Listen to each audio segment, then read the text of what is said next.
Welcome back to the deep dive. Today we've got some really interesting material. Yeah, we're looking at an article by Donna Franklin West. It's called Leading with Composure. Let them talk. Right. And the idea here is we dive into these insights so you can grab the key takeaways, quickly and efficiently. Skip the noise. Exactly. This piece argues something pretty powerful, that great leaders, they don't always need to jump in and respond to every little comment or criticism. You don't get bogged down. No, the focus stays on actually leading, not just managing how things look. So we'll explore why that works and what practical stuff you can take away from it. Okay, let's get into it. My first thought reading this, and I bet a lot of you feel this too, is that immediate gut reaction to explain yourself. Someone gets it wrong, you want to fix it. The author even says she felt that way. Oh, absolutely. It's very human, isn't it?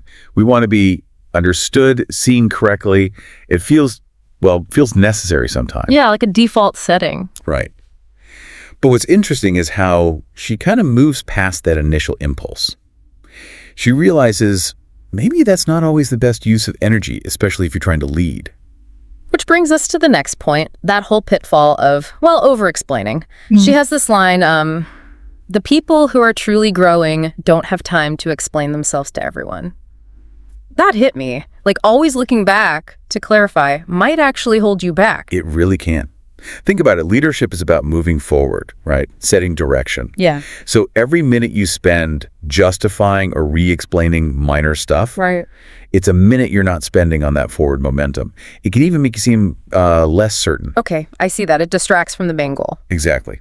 For you, listening, wanting efficiency, sometimes the best way is just staying focused on the big picture, not every little reaction. Right. And that leads to this distinction she makes between leading people and, PR, basically. Yeah, managing perception versus managing people. They're not the same. Why is trying to control that perception all the time so counterproductive? How does it make you reactive? Well, think about what's driving your actions then. If it's all about how you're perceived, you're letting external opinions kind of dictate your next move. You're reacting to criticism instead of leading the charge. Precisely. She gives that example, right? Getting feedback. She was too direct. Yeah. And she chose not to, water it down or over-explain why she was direct. Yeah. Because constantly tweaking your message just to avoid any potential ruffled feathers, that can really dilute your impact. Okay. That makes sense. And this idea ties into composure being a strength, doesn't it? Absolutely. Staying calm, especially when people are questioning you or criticizing. That loud silence she talks about. What's the power in that? Well, composure often signals confidence, real conviction. Yeah. Tells people you're steady, you're not easily knocked off course just because someone disagrees or misunderstands. Like you believe in what you're doing. Exactly. That story about her old director, the one who stayed calm when things were chaotic. Yeah, I remember that part. That really shows it. Influence doesn't always come from arguing your case louder. Sometimes it's that quiet confidence, that steadiness. The article also digs into something I think a lot of us grapple with, that fear of being misunderstood. She connects it to over-functioning, maybe this urge to defend comes from that fear. How does that specific fear get in the way of leading well? It's about trust, really. Trust in yourself to be clear enough, and maybe trust in others to, get the gist eventually. Or give you the benefit of the doubt. Yeah, perhaps. If you're always trying to head off every possible misinterpretation before it even happens, it can signal you don't quite trust the process or the people. It can lead to over-communicating, maybe even micromanaging. Right, stifling things. Yeah, it can limit people's autonomy. Okay.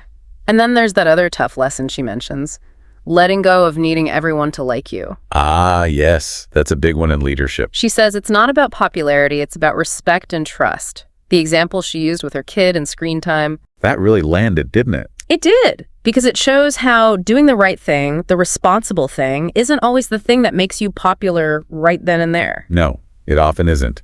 And that translates directly to leadership. Making tough calls, setting boundaries, holding people accountable. Those things are crucial for long-term health and progress. But they might not win you friends in the moment. But you can still be fair and kind while being firm. Absolutely. That's the key. It's not about being harsh. It's about being clear, consistent, and focused on what's best for the goal or the team or, the child's development in that analogy. Fairness and decisiveness can coexist. So it all comes back to focus, really. She emphasizes that good leaders are driven by, what was it, purpose, people, and progress. Yep, those three.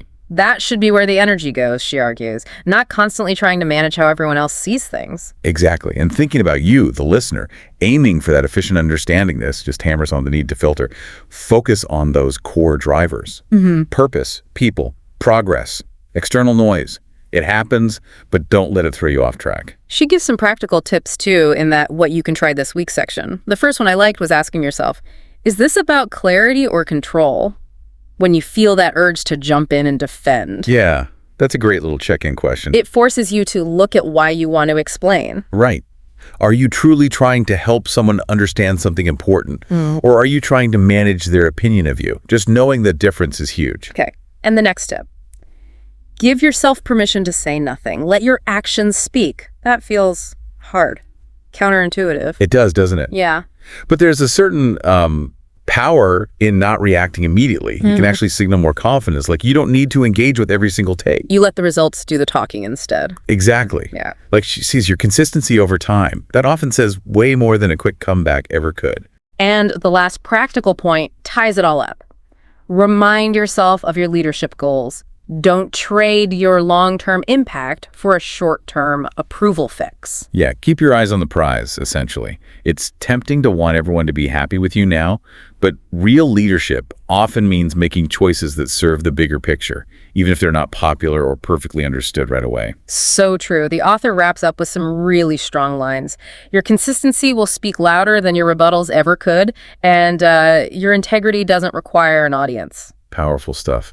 It reinforces that whole idea that real leadership, the authentic kind, comes from inside. It's about your own compass, your values, your actions over time. Not about performing for others. Exactly. You don't need constant applause or approval to know you're doing the right thing or leading effectively. So wrapping up this deep dive into Donna Franklin West's article, the big takeaway seems to be about focus. Focusing on genuine leadership, purpose, people, progress means maybe letting go of that need we all have sometimes. That need to constantly explain, constantly manage perceptions. Yeah. And understanding that, well, that could be really useful for you, listening, in work, in life, wherever. Absolutely. Choosing consciously when to speak up and when to just stay composed, let things unfold, that saves a lot of energy. Energy you can put towards what really moves the needle for you. Your goals, your values. Less static, more signal. Okay, so here's something to maybe chew on after this. Think about a time recently, maybe even today, where you felt that really strong pull to explain yourself or defend your position. Now, ask yourself, could that energy have gone somewhere else towards, your actual goals or what you really stand for? What might change if next time you consciously chose composure? If you just let your actions speak for themselves, definitely food for thought.